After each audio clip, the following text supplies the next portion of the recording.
Alright, so do you guys remember that Toyota Avalon that I put the door speakers on, and the owner wasn't happy with the job because she was expecting basically that I'm putting sounds in her car, and that just wasn't the case. We were just changing the speakers because they didn't work, but she was under the impression that I was putting sound in her car. So she went ahead and she wanted to actually put a subwoofer in her trunk. So since she wasn't happy with the initial job, I agreed that if she were to purchase a subwoofer that I would install it for free. So that's where we're at right now, and it's pretty much all done. Now here's the thing: the subwoofer that she wanted to get, by the time she was ready to get it, they were all sold out, and we didn't know when it was going to be in stock. So I offered to sell her a box, a subwoofer, and a amplifier that I had sitting in the house that I've had for years. I had no intention of using it, so I figured I'd sell it to her. But of course, I told her I would replace the speaker on it because now it's a 10-inch subwoofer. This is the speaker that was on it, but it's actually blown out. You can see it broken right there, broken right there, and then there's another place somewhere that it's broken. So I bought her a brand new speaker, which is this one. Okay, so I put a new kicker 10-inch speaker in it. This is the box that I had in my house, and a Rockford Fosgate amp prime. So it's a decent amp, okay? And I'm pretty much almost done with this job. So as you can see, I ran the wires through obviously inside the car. I put the fuse right here because I didn't feel comfortable drilling into like the firewall or somewhere up front just to mount a fuse like you normally see shops do. They're just drill anywhere into your car because they don't care. So I don't know if this is the best place for a fuse because of all the vibrations, but it's why I put like this silicone glue. It's just right on top of the nuts after I torque them down, just to make sure they don't back themselves out. It's like a rubber. It gets hard, but not hard to the point where you can't remove it. So anyway, that's how I mounted. And as you can see, I tried to make my work as clean as possible. Okay, everything crimped and heat shrinked. Now the reason why this wire changes colors is because the initial kit that I bought for this car, this is the blue power wire, but it was actually too short for this car. So right here it ran out of wire, which is the very end. So I actually grabbed this red wire off of my CRX, off of the kit that I have in my CRX, which I have no intentions of using, at least not right now. So I cut like, I don't know, maybe a foot off or a foot and a half off of the wiring on my CRX, and I used it right here. It's why the color changes from blue to red, but I mean, it's still gonna work, right? The ground strap, again, I did not want to drill any holes in her car or anything. So right up here, I found a stud that already has threads in it, and here goes another one right here. See it? They already have threads, so all I had to do was put my ground cable right there with a 10mm bolt, and that's it. We have our ground. Now as far as the wiring inside the car, I ran it alongside here. Here, of course, you can't even tell I was in here. And at the moment, I'm still putting together the radio, putting all the center console back together. But the wires ran from here all the way through here to the back. Okay, so let me finish it up and give you guys a finished look at it working.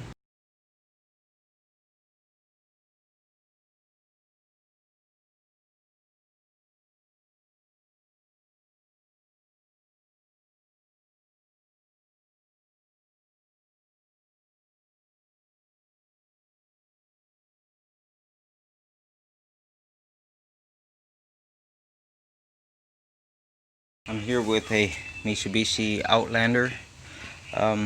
This woman brought me her car a few months ago because she wanted me to change her front right wheel bearing, and her tires were destroyed. Okay, so they had like the wires showing. I told her, go change your tires first, that might be your problem. Okay, so it's been a few months, and today she called me, hey, I need you to change my front right wheel bearing. She says it's making noise, and she already had the front left one changed, so now she wants it. And by the way, I don't know how long it's been. It's probably been over a year since she did the front left side, but she figures she still hears a noise, so it has to be the front right side. And after taking everything apart, I spun the bearing, and honestly, it seemed fine to me. But I didn't get paid to diagnose. I didn't get paid to figure out what's what. She said, hey, I got the wheel bearing. I want you to change it. Change it. So unfortunately, my personal opinion, I think we're changing this wheel bearing for nothing. I don't think it's going to fix her problem. Whatever she's experiencing has to be something else. So I got everything for the most part put together, right, as far as the wheel bearing.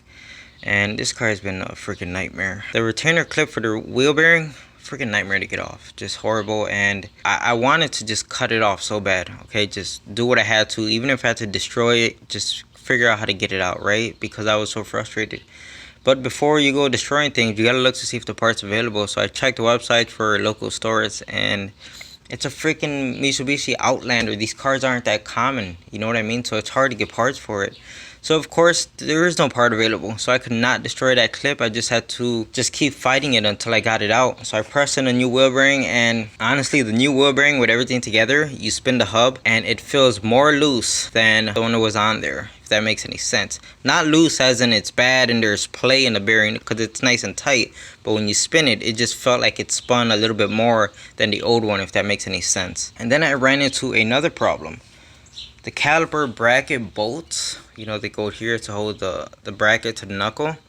When I took out this lower bolt, it came out really funny, and then there was some junk on here. I was like, that doesn't look good. So sure enough, when it comes time to put it together, I go to tighten in this bolt, and it doesn't even grab. It just pulled a little bit of threads that were holding it left, just pulled them right out, and it's a done deal. So now I'm waiting for the owner to bring me a complete caliper, because for this car they don't sell the bracket separate. You have to buy the complete caliper assembly, so that sucks. And the bolt is fine. There's nothing wrong with this bolt. It still has all of its threads. It's the threads on the bracket that got pulled out. Alright, so while I'm waiting for a new caliper to come in, I grabbed the bolts and I ran them through a die to clean up the threads. They had a ton of caked on thread locker. It was just jammed in the threads, and it was actually really hard to screw them in, at least into the side that's still good on the bracket, and that may have contributed to it pulling the threads out of it. So ran it through a tap, got all thread locker off, and now they thread in nice and easy. Got the new caliper here, and as you can see, the bolts thread in nicely, nice and smooth. Alright, so I'm all done here. New caliper is installed. Everything is torqued and put together. Even bled the brake system already, so everything's good to go. One final thing is, she brought up there's a rattle coming from underneath the car. So of course it's gonna be a heat shield. So I'll see if I could put a clamp around it or something. Alright, so I'm all done here. The heat shield is nice and tight, it doesn't move anymore. I hate stupid shit like this. Okay, so this Mitsubishi Outlander, right? I just took it out for a test drive. And I get out the car, I lock the car right from the inside. And then I remember that I had my keys in the car with me as well, and they're sitting on the passenger seat. So I go to unlock the door, and the freaking key to start the car does not unlock the driver door. And there's no other keyhole on this car, but thankfully the hatch was not locked and I opened it up. So now I have to climb in the inside of the car just to go get my keys and unlock the door.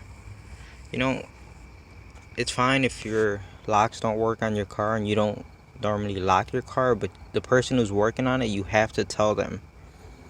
You have to tell them that the shit doesn't work. Because if this hatch wasn't unlocked, we could have had a big problem here.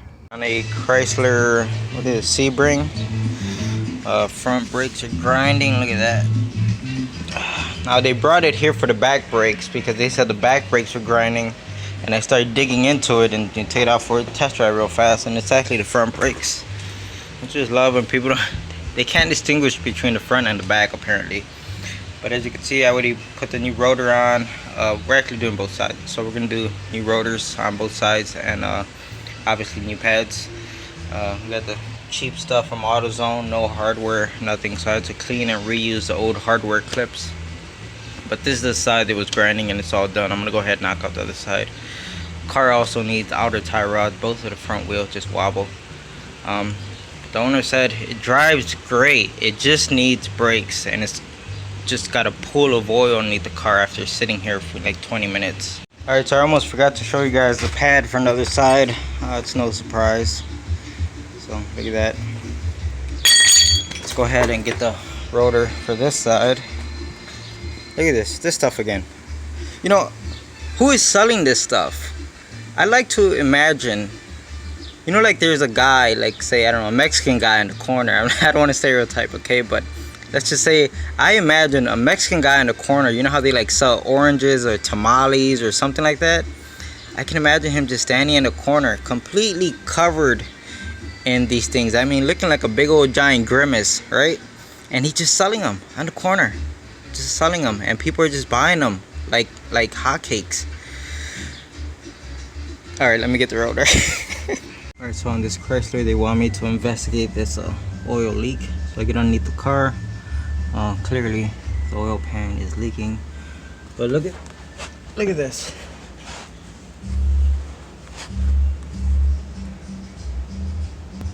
this.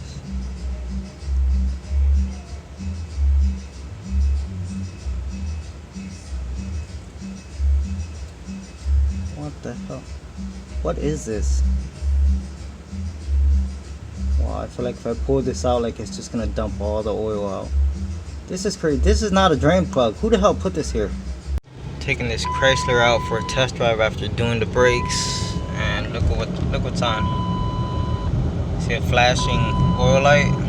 So I'm gonna take it back to the garage. I'm not really gonna drive it much because it came in like that. I'll probably check the oil, but I don't want to be the one driving it when you know this thing runs out of oil completely and causes damage. I can't say it was my fault.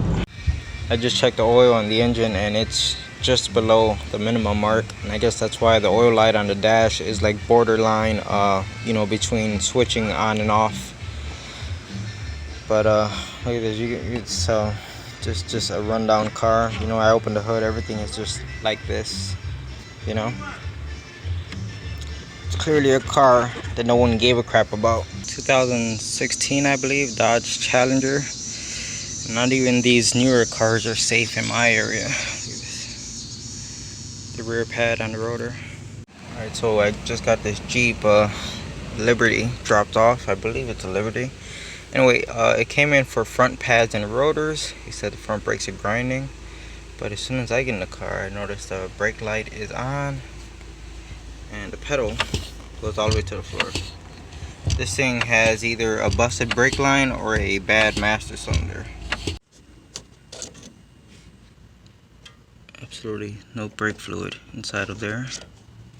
This car was in a pretty good front end collision. You can see that thing's been hammered back. So all of this is mangled up and just chewed up. Everything's, yeah, that sucks. But I did notice on this side, look at the leak. That's where all the brake fluid is going. So I'm about to take this wheel off, and well, we could already tell, look at the caliper. It is the caliper leaking. This may be a result, if the brakes are grinding, it's going to be a result of, I believe, the piston extending way too far because there's no friction material left on the pads, and cause this. So it's one problem caused another problem. This is why you can't drive when your brakes are bad. You gotta get it done ASAP because it just ends up costing you more money in the long run. So now this owner needs a brake caliper. It feels like we may have a loose lower ball joint. And look at these tires. These things are bold. So far, I'm not really seeing much that's safe about this car. Okay, so yeah, I was right. It was because the piston extended too far, and that's because there's absolutely no brake pad on this thing. There's not even the metal backing plate is here. It's literally the piston of the caliper pushing against the rotor. It's maybe hard to see. Yeah, you see that down there? That's the piston on the caliper. It's extended way too far and the fluid came past the seal. Where that brake pad went, I don't know.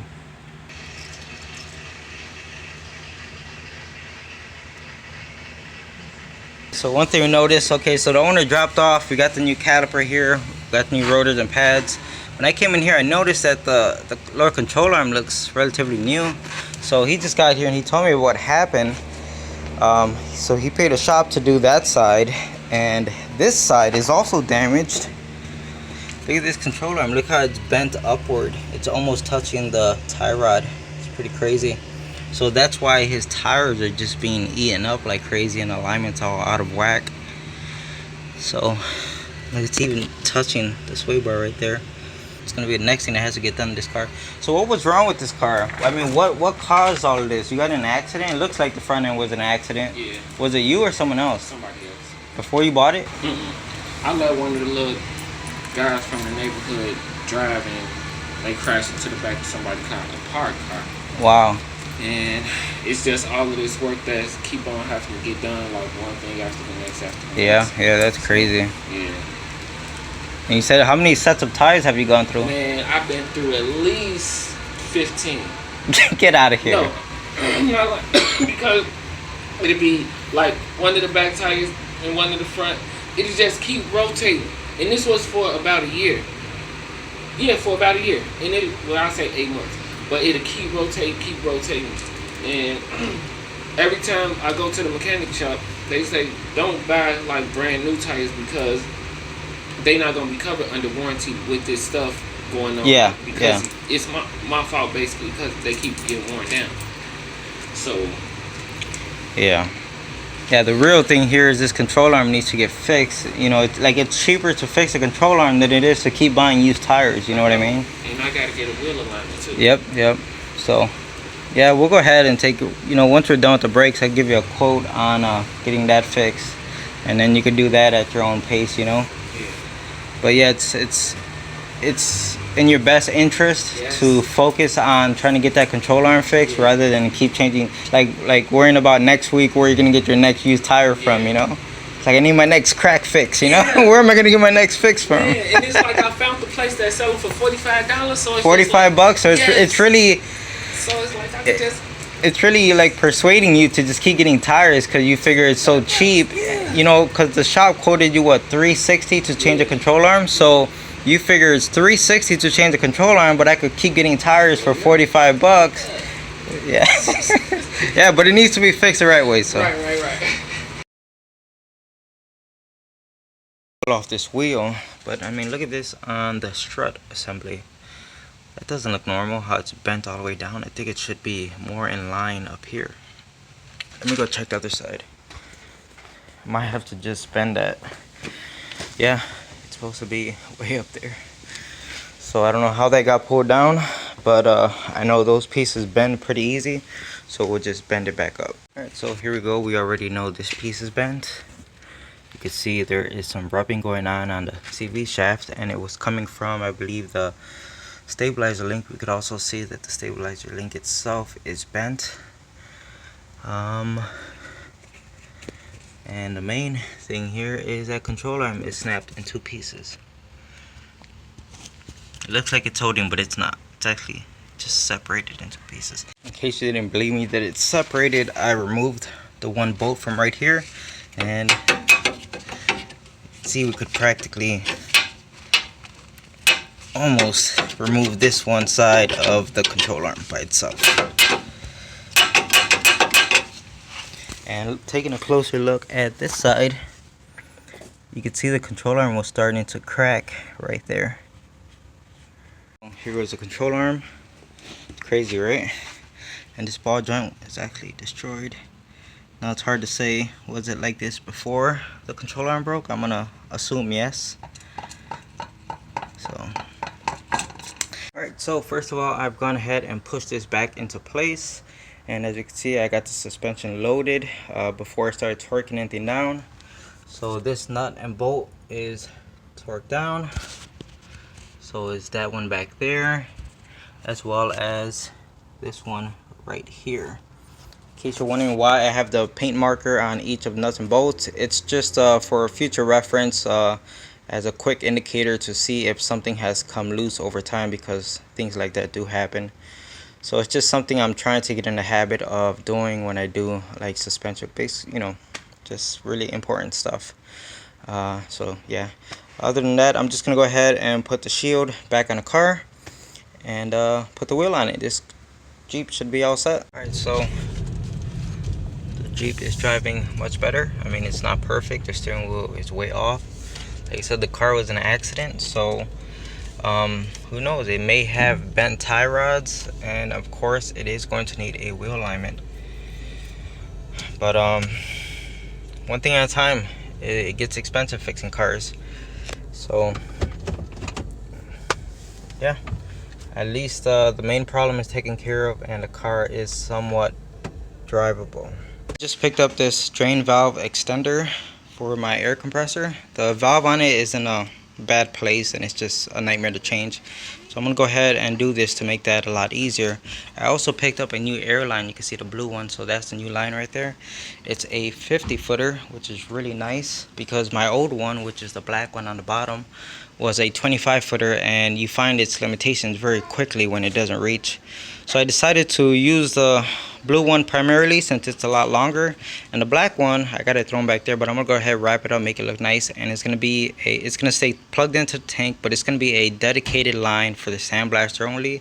And now I no longer have to disconnect my air tools or drag the hose all the way over here just to use the sandblaster. Alright, so as you can see, I got the part installed. Here goes the old valve. Just go ahead and remove that crap.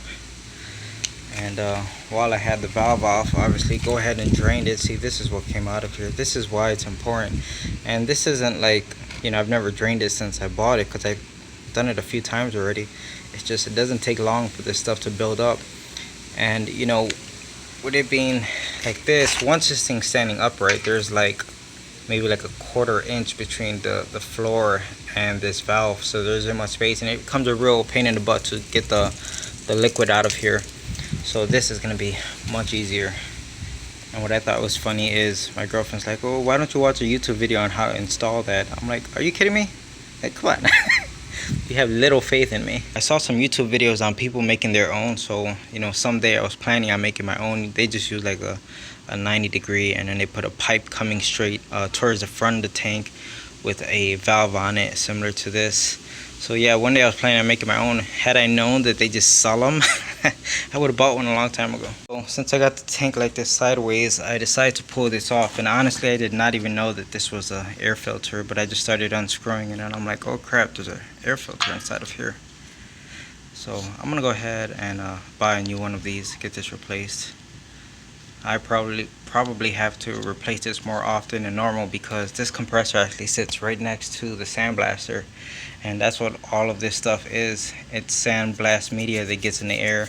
Nice car in the garage once in a while. 2017 Charger.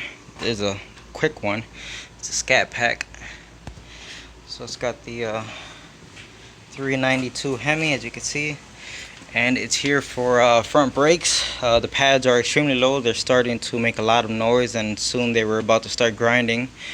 And the rotors need to be replaced because he said whenever he pushes the brake pedal he could feel a vibration coming through the steering wheel. So these rotors are warped. And yeah, we got new rotors and pads for up front. So let's go ahead and get that taken care of. Should be pretty easy and straightforward on this car. Just got the pads off. Look at this one. Absolutely no friction material left. You can see where it was starting to touch the rotor, right where like those rivets are. And if you look at the back side of the rotor, you can see signs of that thing touching. See it? So it doesn't matter how nice the car is, people still get the most out of their brake pads. This is crazy. Look at all the hot spots on this rotor. Of course this thing is warped. Okay, so this side's pretty much all done. I'd argue that this type of brake style is easier to do than regular brakes. Super easy. You put the rotor on, slide the caliper over it, and just slide the new pads in from right here. So the pins are locked in place and not going anywhere. I even cleaned up the brake caliper because people who drive cars like this tend to want their brakes to look nice, and I don't blame them. So I went ahead and gave the caliper a quick cleaning, nothing crazy. I didn't want to spray it with brake parts cleaner because I don't know how it's going to affect the powder coat. It probably doesn't, but I don't want to be that person. So some simple water and soap, did the trick. It looks way better. I'm gonna go ahead and knock out the other side. Got a Chevy Cruze here. The owner is having overheating issues. Now, I worked on a Chevy Cruze a few months ago, again overheating, and it's the one that we replaced like this whole I don't know, water inlet housing. Okay, so this time it's been a few months. Obviously, the car's overheating again. She took it to a shop, and they pretty much replaced all of these hoses. I could see they're all brand new, going to the heater core, you know, going to the overflow tank. And she just got it back from the shop, and within like 2 weeks or something, again it's overheating. So that's why it's here. Anyways, I put some water in the system. I pressurized it, and you can see we lost all of our pressure already. But when it was pressurized, look, now the tank is empty. There's actually a crack in the tank right here, and when it builds up enough pressure, it just, you could see it misting out of here. So I put some more pressure in her just to show you guys, and guess what, guys, we've got a squirter. You can see it right there squirting right out of the tank. And if you look closely, right where it's coming out of, there is like a hairline crack in that tank. So the Chevy Cruze, it's a few days later, and we have a replacement part directly for the dealer, made in the good old US, Korea. So pretty simple stuff here. Just gonna go ahead, bleed the cooling system, and it should be all set. Where AutoZone always finds a way to get me. This time I checked the pads, and the pads matched up. But you know, with the wheel on the car, it's almost impossible to check the rotor to see if it's the exact same diameter. So I started putting everything together, and look how short that rotor is compared to the brake pad. Get in the zone, AutoZone. I can't even blame AutoZone this time, because the owner took back the front rotors, and then he gives me a call right now saying, hey, is that a Elantra or a Sonata? I'm like, it's a Sonata. Oh, that's the problem right there. Really, you don't even know what car you're driving. It just baffles me.